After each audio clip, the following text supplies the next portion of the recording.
ये MCQ number 61 है और ये क्वेश्चन जो था ये गलत टाइप हो गया था और ये पूरा ऑप्शन भी पूरा गलत है, यानी ये क्वेश्चन ही पूरा गलत था।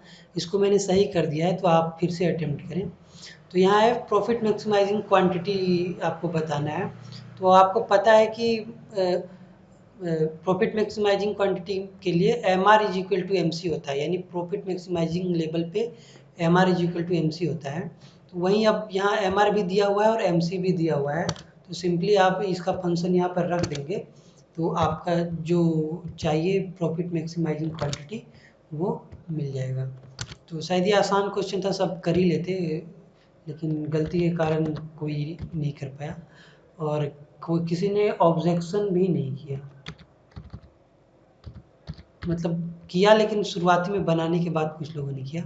क्या जो भी हो, इसे आप जब ऐसे आप सोल्व करेंगे तो आपको यहाँ फिर q इज इक्वल टू 1320/6 होगा। फिर जब आप इसे सॉल्व करेंगे तो 220 आपका आंसर रहेगा। तो ये सोल्व हो गया, बस ये इतना ही था, आसान था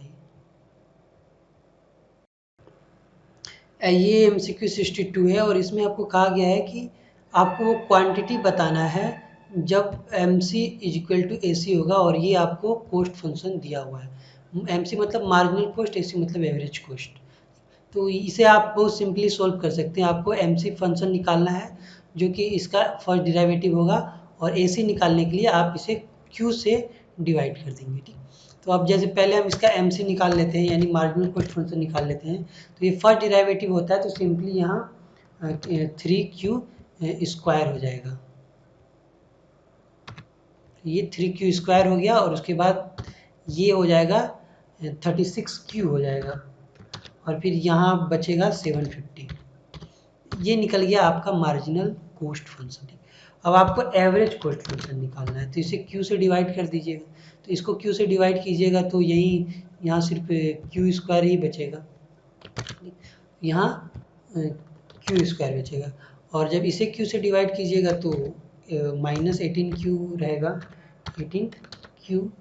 और जब आप इसे क्यू से डिवाइड कीजिएगा तो ये 750 होगा, 7। तो ये हमारा निकल गया मार्जिनल कोस्ट और एवरेज कोस्ट फंक्शन। तो अब इसी को आप क्या करेंगे, हम डिवाइड कर देंगे, इक्वल कर देंगे, इक्वलिटी में लाकर सोल्व करेंगे। जैसे मार्जिनल कोस्ट की जगह पर मैंने यहाँ मार्जिनल कोस्ट का लिख दिया और फिर एवरेज कोस्ट की जगह पर यहाँ एवरेज कोस्ट फंक्शन मैंने लिख दिया। ये हो गया आपका। अब इसको लिखने के बाद अब आपको इसको सोल्व करना है। तो सिंपल सी बात है कि ये क्वाड्रेटिक इक्वेशन लग रहा है और क्वाड्रेटिक इक्वेशन का मतलब होता है इसके कोई दो सॉल्यूशन निकलेंगे, यानी क्यू के दो वैल्यू निकलेंगे जिसमें से एक सही होगा। तो पहले हम इसे सोल्व करते हैं। तो हम सबको एक साइड करेंगे, यानी कि यहाँ 30Q स्क्वायर है, Q स्क्वायर को एक साइड करेंगे तो यहाँ बचेगा 2Q स्क्वायर बचेगा, क्योंकि ये Q स्क्वायर इस साइड आने के बाद माइनस में हो जाएगा और जिसके कारण इसको 3Q स्क्वायर में घटाना पड़ेगा। अब इसको 36 और 18Q है यहाँ पर, तो जब ये इस साइड आएगा तो ये प्लस में हो जाएगा, 18Q प्लस में हो जाएगा। तो यहाँ आपका -18Q बचेगा।